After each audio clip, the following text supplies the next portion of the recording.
अच्छा, तो गर्मियां आ चुकी हैं और गर्मी का मतलब सिर्फ पसीना और बढ़ती तपिश ही नहीं होता। कुछ लोगों के लिए ये कमाई का मौसम भी होता है। जी हाँ, आज हम एसी रिपेयर के बिजनेस की बात करने वाले हैं और ये देखने वाले हैं कि इस सीजनल काम में कमाई के कितने मौके छिपे हुए हैं। तो सबसे बड़ा सवाल और शायद सबसे जरूरी सवाल भी यही है कि एक एसी टेक्नीशियन असल में कमाता कितना है। और इसका जवाब शायद थोड़ा चौंकाने वाला हो सकता है। चलिए सीधे नंबर्स पर आते हैं। 3,000 रुपए। हाँ, सही सुना। ये एक दिन की कमाई हो सकती है। ये नंबर अपने आप में बताता है कि इस काम में कितना जबरदस्त पोटेंशियल है, खासकर जब बाहर पारा चढ़ रहा हो। अब देखिए, ये वो रकम है जो एक टेक्नीशियन गर्मी के पीक सीजन में एक दिन में कमा सकता है। पर सवाल ये है कि ये कमाई होती कैसे है, मतलब इसका हिसाब क्या है। चलिए इसी को समझते हैं। ठीक है, तो अब जरा इस कमाई के गणित को समझते हैं। ये नंबर्स आते कहाँ से हैं और कैसे एक टेक्नीशियन के लिए रोज इतना कमा पाना मुमकिन होता है। तो देखिए, कमाई के दो मेन सोर्स हैं। एक तो हो गई एसी की नॉर्मल सर्विसिंग और क्लीनिंग, और दूसरा है एसी में गैस भरना। बस यही दो चीजें हैं जो कमाई का पूरा बेस बनाती हैं। अब एसी सर्विसिंग, ये तो सबसे कॉमन काम है।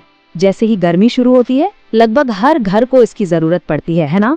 और इसीलिए ये एक टेक्नीशियन के लिए रोज की कमाई का सबसे, कह सकते हैं, पक्का जरिया है। और इसका हिसाब भी बड़ा सीधा सा है। एक सर्विस का चार्ज मान लीजिए लगभग 500 रुपए। अगर कोई टेक्नीशियन दिन में सिर्फ 4 घर भी कर लेता है तो सोचिए, सिर्फ सर्विसिंग से ही 2,000 रुपए बन जाते हैं। तो ये तो हुई सर्विसिंग की बात। अब आते हैं कमाई के दूसरे सोर्स पर।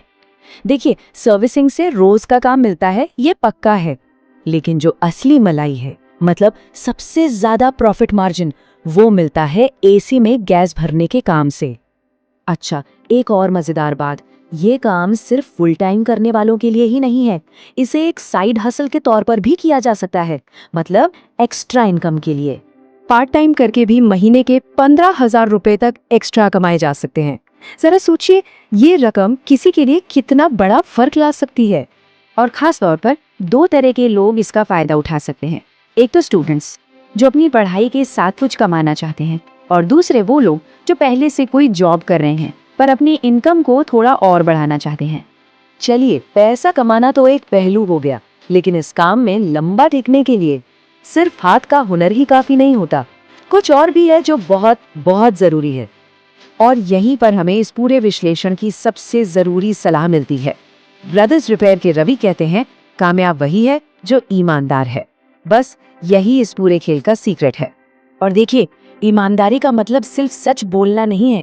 इसका मतलब है काम से पहले ही रेट फिक्स कर लो, अपना काम एकदम साफ सफाई से करो, और जो टाइम दिया है उस पर काम पूरा करके भरोसा बनाओ। यही छोटी छोटी चीजें होती हैं जो एक कस्टमर को आपका परमानेंट कस्टमर बना देती हैं।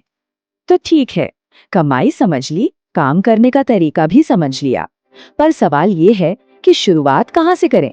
और इसका जवाब एक ही है, सबसे पहले इस हुनर को सही से सीखना होगा। तो इस पूरी बातचीत का निचोड़ क्या है? यही कि कमाई का पोटेंशियल तो बहुत है, लेकिन उसे हकीकत में बदलने का रास्ता सीखने से शुरू होता है। मैसेज एकदम क्लियर है, पहले सीखो फिर कमाओ। और ये बात हमें एक बड़े सवाल पर लाके खड़ा कर देती है। बात सिर्फ एसी रिपेयर की नहीं है, बात है किसी भी प्रैक्टिकल स्किल की ताकत की। आज की दुनिया में जहां सब कुछ इतनी तेजी से बदल रहा है, एक ऐसा हुनर जिसके हाथ में हो, जिसकी डिमांड हमेशा रहे, उसकी असली वैल्यू क्या है? सोचिएगा जरूर इस बारे में।